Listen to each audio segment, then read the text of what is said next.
हम सब दिवाली मनाते हैं, पर क्या आपने कभी सोचा है, क्या सच में हर किसी की दिवाली एक जैसी होती है?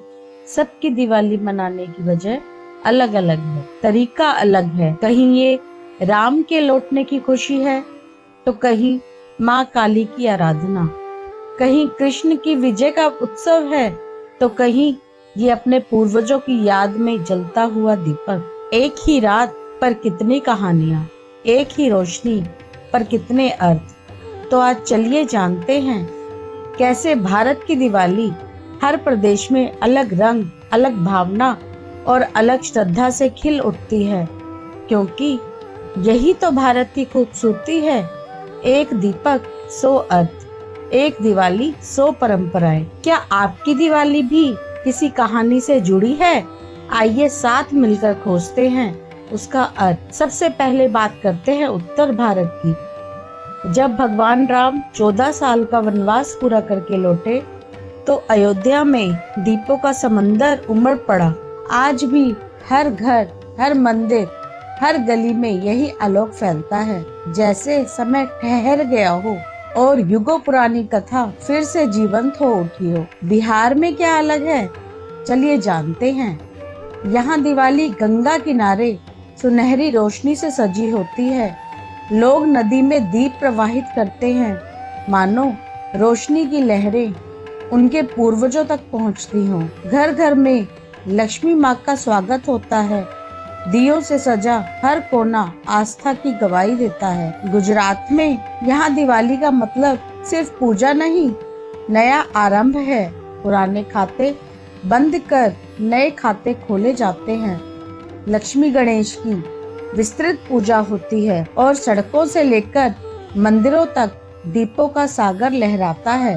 यहाँ दिवाली का अर्थ है समृद्धि और शुभारंभ। पश्चिम बंगाल में यहाँ दिवाली काली पूजा के रूप में आती है। रात भर आरती, मंत्रोच्चार और शक्ति की साधना चलती है। काली माँ की मूर्तियों के बीच दीपों की जगमगाहट मानो अंधकार को निगलती देवी की ज्योति। दक्षिण भारत में यहाँ की कथा कृष्ण और नरकासुर से जुड़ी है।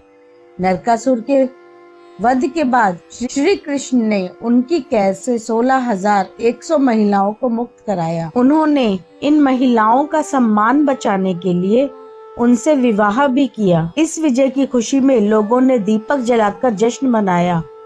इसी घटना के बाद हर साल नरक चतुर्दशी मनाई जाती है, जिसे छोटी दिवाली भी कहते हैं, और अगले दिन बड़ी दिवाली मनाई जाती है। उड़ीसा में यहाँ लोग अपने पितरों को दीप अर्पित करते हैं। यह दिवाली का सबसे अनूठा और महत्वपूर्ण हिस्सा है, जो पूर्वजों को याद करने से जुड़ा है। शाम होते ही परिवार के सभी सदस्य घर के आंगन या दरवाजे पर इकट्ठा होते हैं। वे जूट के डंडों का एक बंडल जलाते हैं, जो एक मशाल जैसा होता है। इन जलते हुए डंडों को आसमान की ओर उठाते हुए बड़ा बड़ुआ हो, अंधार रे आसा, आलोका रे जा। इसका मतलब होता है, हे पूर्वजों, अंधेरे में आओ और रोशनी में वापस चले जाओ। ऐसा माना जाता है जूट की रोशनी पूर्वजों की आत्माओं को स्वर्ग जाने का रास्ता दिखाती है, मानो कह रहे हों, आपका आशीर्वाद आज भी हमारे घर की रोशनी है। श्रद्धा और स्मरण का ये पर्व हर दिल को विनम्र बना देता है। पंजाब में यहाँ तो दिवाली बंदी छोड़ दिवस के रूप में मनाई जाती है। जब गुरु हरगोविंद सिंह जी ने 52 राजाओं को मुक्त कराया, तो अमृतसर दीपों से जगमगा उठा। आज भी स्वर्ण मंदिर की झील में झिलमिलाते दीपक स्वर्ग की झलक लगते हैं। वहीं राजस्थान के गांव में लोग घरों को एक नए रंगों से सजाते हैं। दीवारें बोलती हैं। राजस्थान में दिवाली अपनी अनूठी परंपराओं, खास तौर पर मांडना कला और थाली बजाने की रस्म की वजह से अलग है।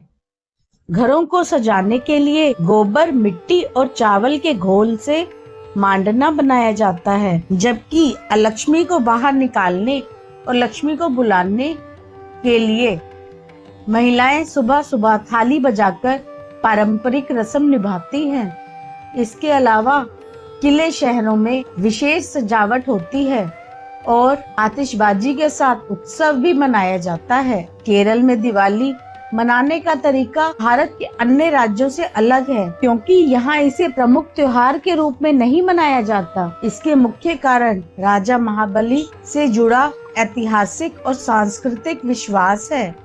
दिवाली के समय बारिश होती है, जिस वजह से दिए जलाना मुमकिन नहीं हो पाता।